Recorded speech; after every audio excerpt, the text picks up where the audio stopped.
ان الجنت یشتاق علی خمسۃ اشخاص اولہم تالی القرآن حافظ اللسان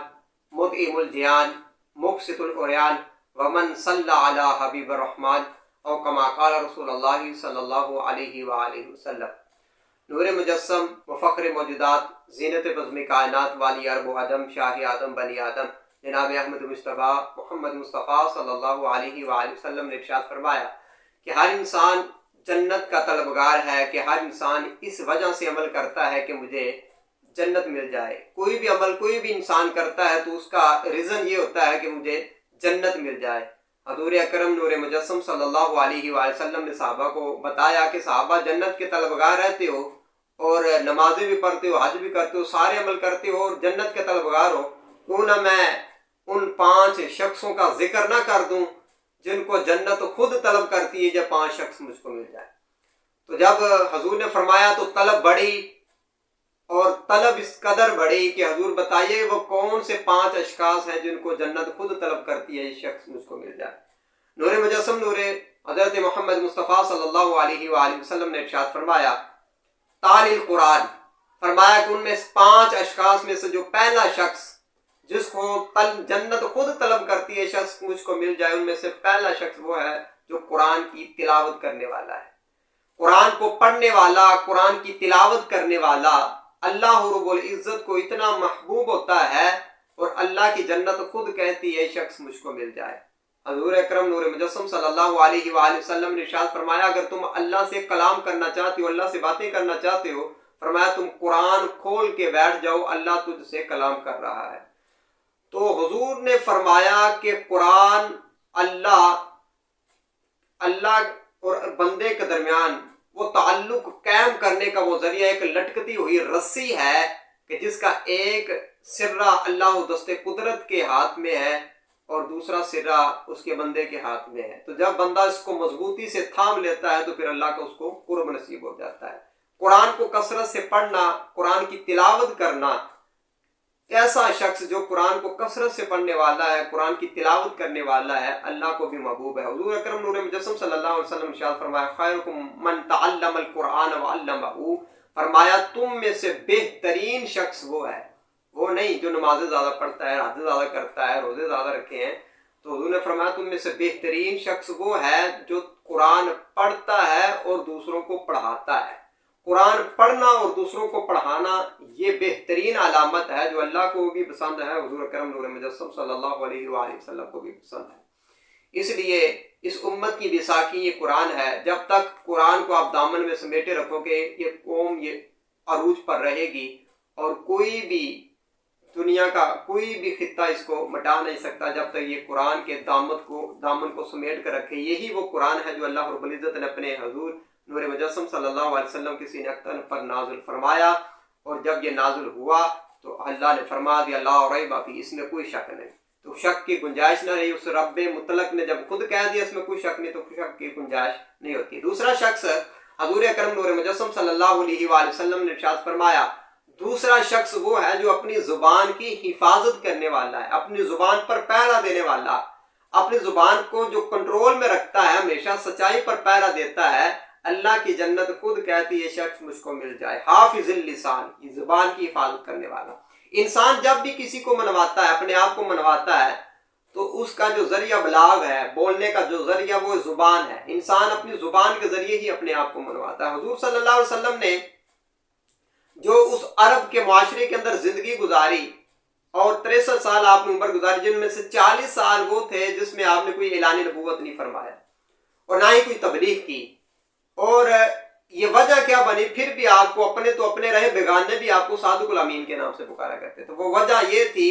کہ آپ نے جو اپنی زبان پر، اپنے کردار پر جو پہرا دیا، اس کی وجہ سے وہ کفار مکہ بھی آپ کو صادق الامین کے نام سے پکارا کرتے تھے۔ حضور کرم صلی اللہ علیہ وسلم فرماتے ہیں کہ جب میں معراج پر گیا تو اللہ رب العزت نے ارشاد فرمایا یسبح للہ ما فی السماوات و ما فی الارض،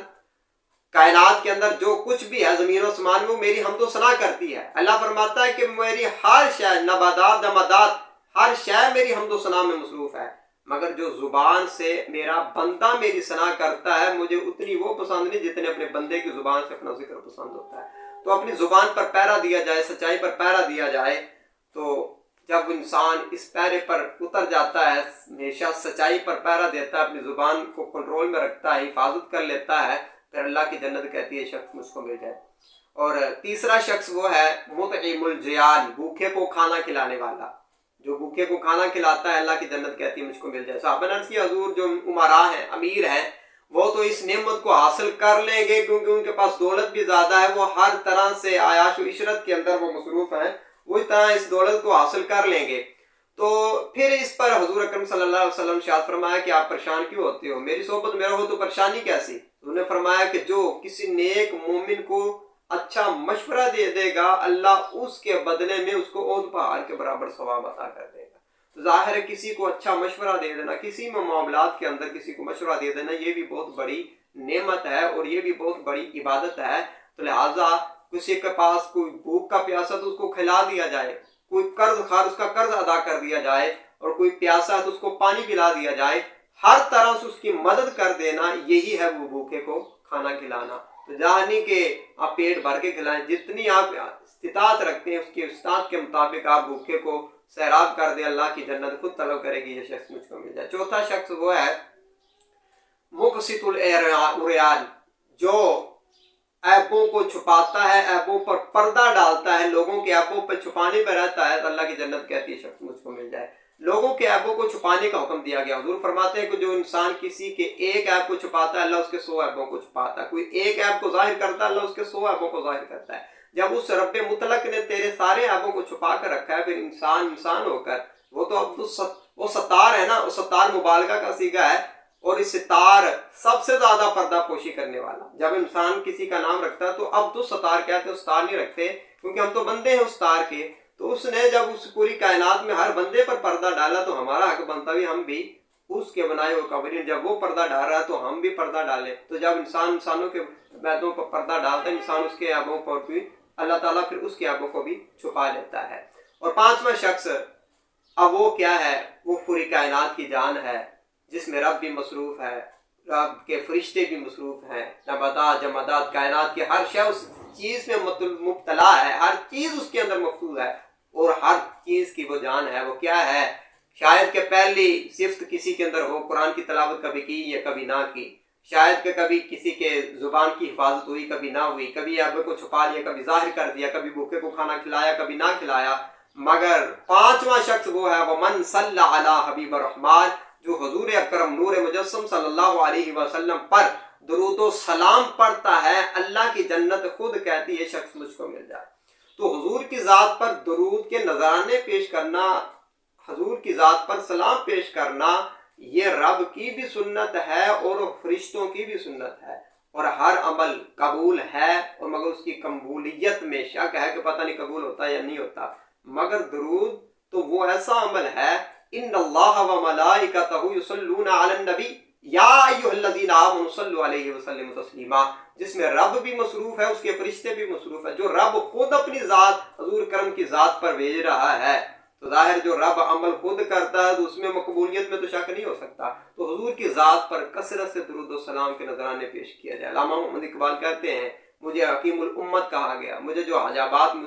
اٹھا دیے گئے اور مجھے جو حکمت عطا کی گئی وہ کس سے؟ میں نے کروڑوں مرتبہ حضور اکرم نور مجسم صلی اللہ علیہ وسلم کی ذات پر درود و سلام پہنچایا ہے۔ صلاۃ والسلام علیکہ یا سیدی یا رسول اللہ وعلی آلکہ وصحابکہ یا سیدی یا حبیبی۔